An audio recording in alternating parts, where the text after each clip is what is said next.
This week, I'm taking a departure from doing an off the cuff review and instead revisiting one of the best science fiction novels ever written and the good to great movies that have attempted to adapt it, yet in the end, you can only really go back to the source and read the book in order to truly appreciate the scope of it. This was also, of course, the book. It was one of the many inspirations for George Lucas in writing the Star Wars trilogy. And in fact, if you read old drafts of this Star Wars script, Lucas actually has a lot more similarities to Dune by Frank Herbert than anybody else in his early drafts. And then he brought in some other people to assist with the writing and refining of what we have now as Star Wars Episode 4 A New Hope, and furthermore developed that from there. So I've in the past have shown my admiration for the novel Dune in reviewing a Soda Toys one-of-a-kind figure of the Baron Vladimir Harkonnen as played by Kenneth McMillan in the theatrical and extended TV cut of David Lynch's film Dune, and I will include a link in the this video beneath it so that you will be able to check it out for yourself if you want to watch that review. I'll be also including two other links to other videos that basically I think are definitely worth seeing and that will be referred to here in this video. First off, there was a large attempt to make Dune into a movie, and it's weird when you revisit something and reapproach something from a new standpoint. Ironically, although Dune has inspired many attempts to make into a film, now one can actually look at the films as a way of approaching the book, especially if you've never read it before, or compare and contrast. I was first exposed to Dune when I was a little boy, and I would come to the bookstore with my brother and my mother sometimes, and I would pick up the Dune novels and just be fascinated what was the story about.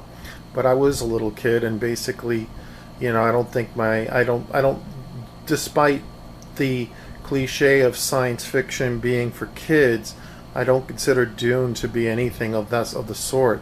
In fact, now people liken it more to Game of Thrones in space, which I think is kind of accurate in some ways, than to anything remotely childlike.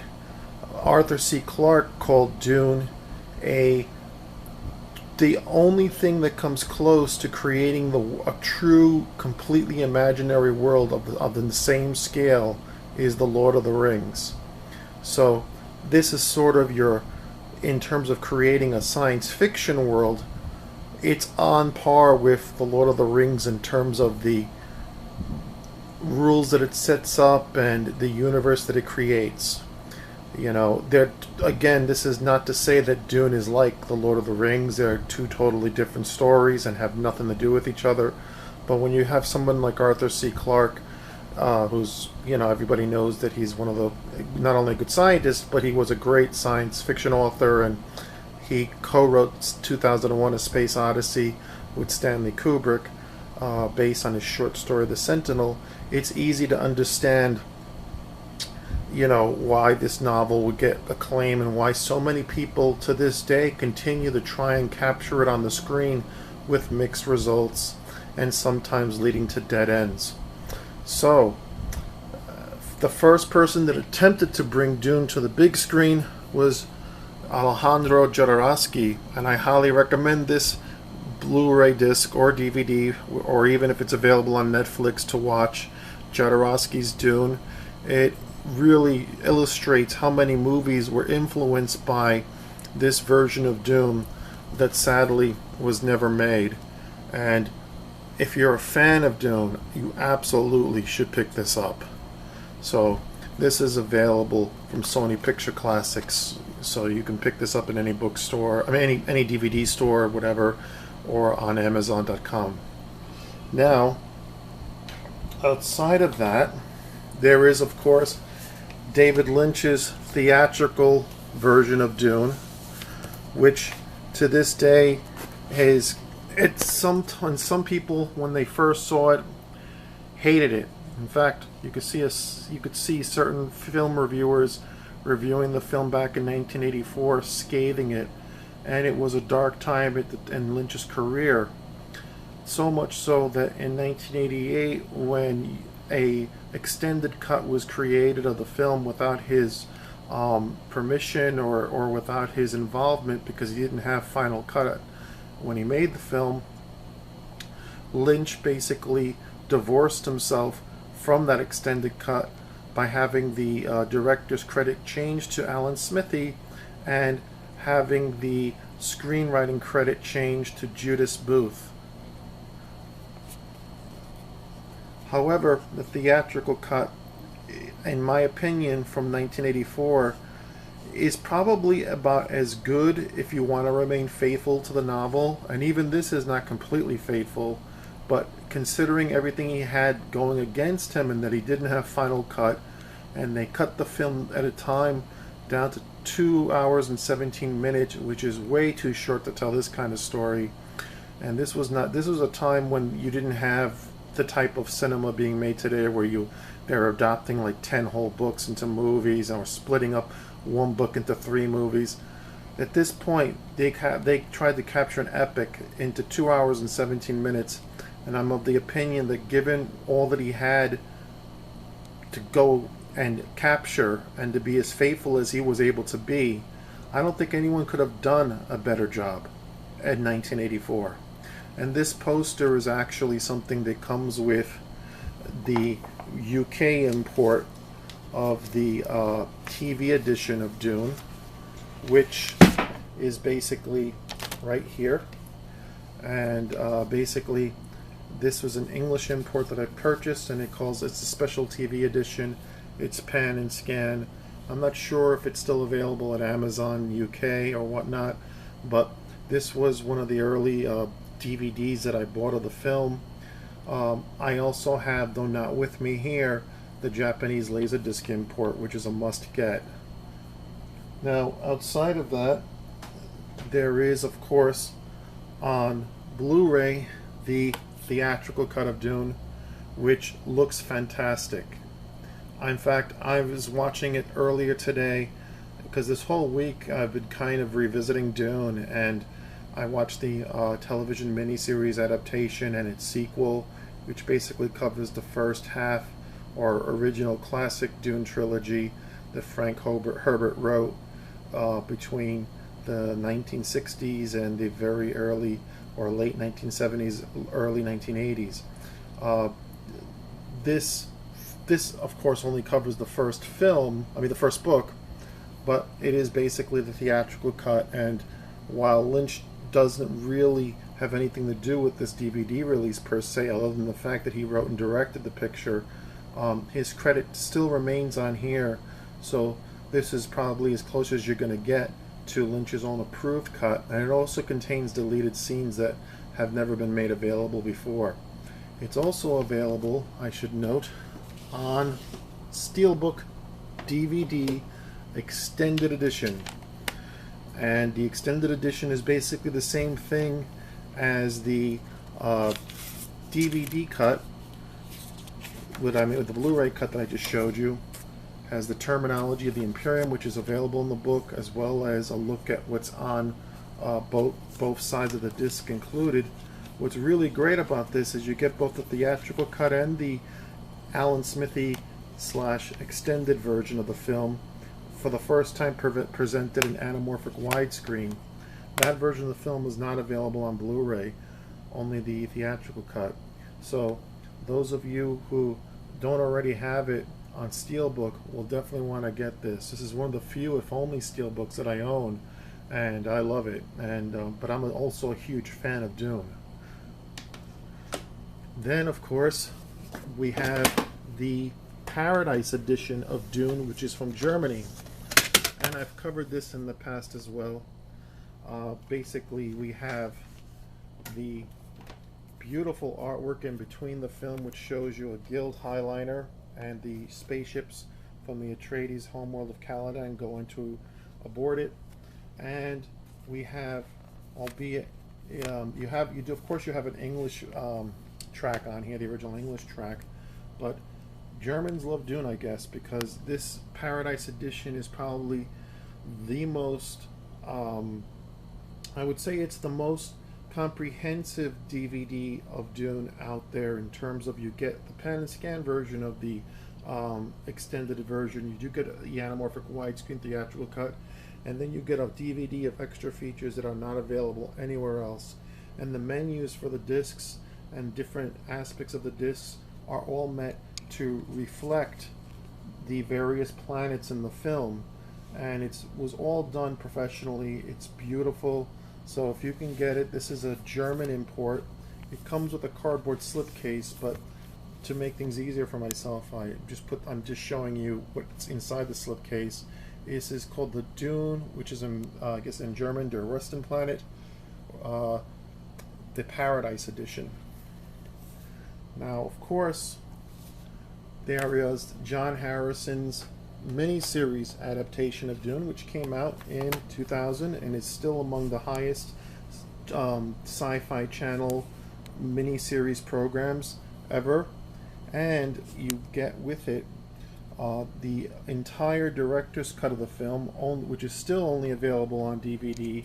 When Blu-ray first came out, it was supposed to be released, and this is an interesting take.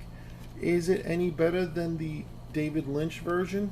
It's perhaps more faithful, but there are still elements that I prefer in the Lynch adaptation that are not in this miniseries adaptation, to the point where I wish I could mix and match between films and kind of create my own Dune.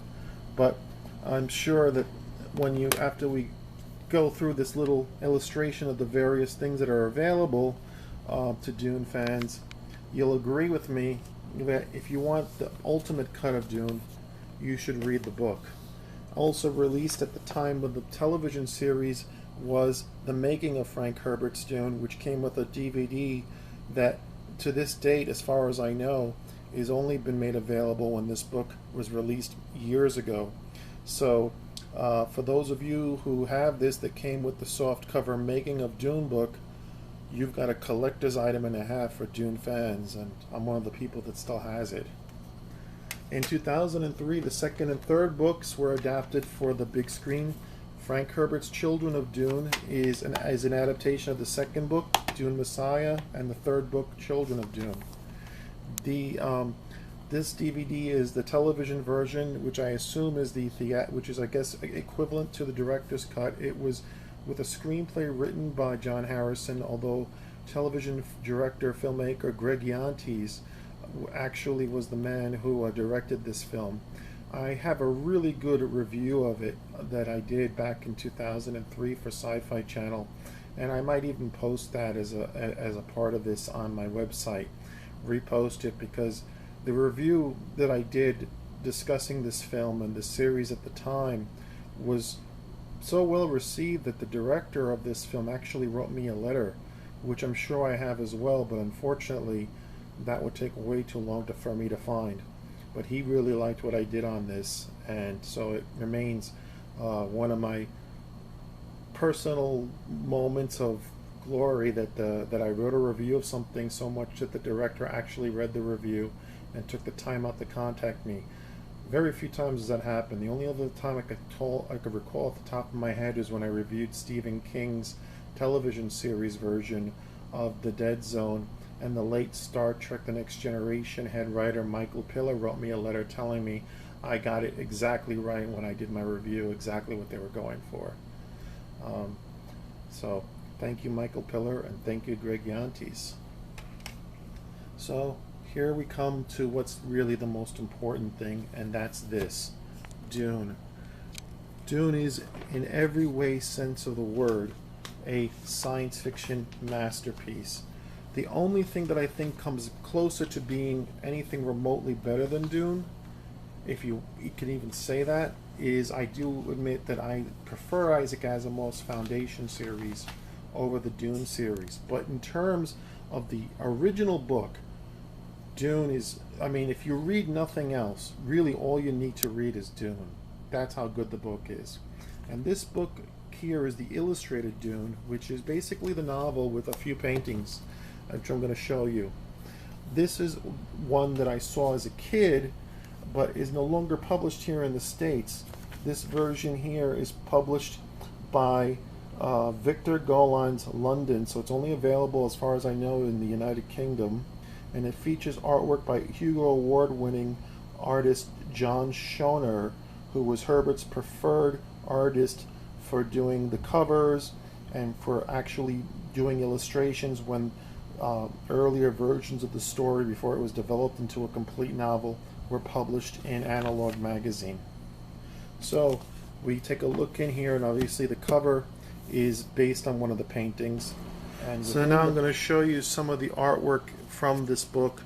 Once again, it's the entire novel with Herbert's preferred artist, who originally provided not only novel covers but also the actual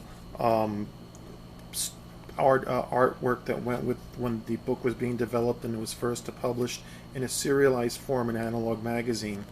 This is the Imperial Sardaukar, who are basically equivalent to stormtroopers in Dune. They are the fanatical fighters that basically work for the Emperor and have a near suicidal, like the stormtroopers, suicidal adherence to any order they're given. This is the Baron Vladimir Harkonnen, who is the main villain, or one of the main villains of the story. And we have here another example. This is the palace at Arrakeen. You can see the ornithopters, as they should be, flapping in the wings of birds over the palace of the capital city of Arrakeen on the desert planet of Arrakis, also known as Dune. Other artwork that is included in here, I don't want to show everything, because if I do, then there won't be any reason for anyone to go out and buy this particular edition of the book. But you have a ceremony at the Tomb of the Skull, or ornithopters flying over the shield wall. Paul calling his first sandworm, administering the oath of the Fedaykin, and the climactic battle that both, I think actually David Lynch's Dune captures in a more authentic and epic way than the miniseries version did. So this is just a small sample of the artwork that's in here, but make no mistake, this is the novel. There's only a handful of paintings in here, and honestly, what you should be doing when you read this book is read the book. And you know, even if you can't get this illustrated version, I highly recommend this book. It's just a fantastic story. It's something that is considered, albeit literary science fiction. I mean, it's just amazing what he was able to accomplish with this original work, which was published, like I said, in the mid-60s. Probably published even earlier in magazines before. And it has, which is also comes with the other books, Terminology of the Imperium, has various appendices, even a map, which is some of the actual planet itself and its various settlements. Then on the side, with artwork by another artist who worked with Frank Herbert by the name of Jim Burns, is a book called I, which is actually an anthology. And you can see here a Fremen warrior, or perhaps a Fedaykin warrior, the Fremen, here on Arrakis in the cover. And basically this is an anthology book, but it has some nice black and white paintings that I wanted to share with you all. This book is published by Tor Books, and it actually just basically gives you, the viewer, some interesting points of interest that occur on the planet during the time between Dune and Dune Messiah, which is like a 12-year period. So this is kind of a little like as if you were going on a walking tour of Arrakis with Frank Herbert as your guide. This is an excellent book, and if you want to read more short stories by Frank Herbert, once again, I highly recommend it. It's been available in paperback for a long time. I'm sure it still is available, and it's called Frank Herbert, and it's called I, and it's an anthology, and it basically includes a short story with the illustration that I have already shown you, along with the artwork that's on the cover of the book, and it's published by Tor Books. And just as an aside, this is the actual secrets to of Frank Herbert's Dune, to the making of the miniseries, which has the DVD that I already showed you. And this is a great book in itself if you want to know about the making of it. And once again, if you want to approach Dune by watching the miniseries first or the movie, it's not a bad way. These are pre-production sketches to approach it if it's going to make it easier for you to read. I don't find it to be a hard read, but I do a lot of reading of books, and you know, I find that people really, the best time to approach Dune, although I'm sure you can read it earlier because everybody has their own different reading comprehension, and I have a very high reading comprehension, but nevertheless, I would say that the time when I read these books was probably the best time for me. My first time that I read it was when I was an undergraduate in college in the early 1990s. I read the first 3 books, and I also read so much more science fiction back then because, as all of you know, I am a huge science fiction fan as well as a science fiction author. Now, in addition to all of these things, and why I think Dune is the most important book you should read, in fact, because I really don't think we're ever going to get a movie or a miniseries that's going to capture quite the way everybody wants it to be, because at this point it's already been done twice and nobody has been really able to do it in a successful manner. Hence, I think that the best movie version of Dune you can have is reading the book and imagining what you're reading in your mind.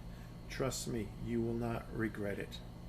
Now, there are 2 companion videos that I want to recommend before I close this revisiting of Dune, since this is not really a review or anything of that matter. It's just kind of sharing something with you all that I love, and that is David Brin, the Hugo Award-winning science fiction author, has an excellent video discussing Dune. It's short and sweet, but gets to the point that I highly recommend, and that will be linked under the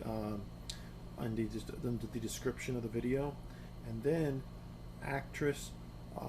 the actress Sean Young also has a video on YouTube where she actually shows and narrates something that you're not going to see anywhere else, which is the Super 8mm behind the scenes video that she shot while she was in Mexico, and they were filming with David Lynch, and you can just see so much behind the scenes and hear somebody who worked on the film behind it that you normally would not hear from, because she's somewhat retired from the media. I mean, she still acts and all, but you know, she's probably, let's put it to you this way, she was in Blade Runner and then she was in Dune. Both films were not well received when they were released theatrically, but both films are considered classics now in science fiction cinema. Blade Runner certainly is, and I would say Dune definitely has a very, very high cult following. So I'm going to have a link to that in the description below as well. Anyway, my main hope in showing you this video is not so much a show and tell, but a hope that you all will go out and either go to your local library or go to your bookstore if you can find one in your area, or simply go online, get a digital copy or buy a hardcover copy. I love this version that I have from England. Basically, go out and read Frank Herbert's Dune and enjoy it. You won't regret it. This is Mark Rivera from GenreOnlinenet. I appreciate you all watching my video, and I would love it if you would all please like, share, and subscribe, as well as comment to the video. and I'll see you all soon in the next video. Thank you again, and bye-bye.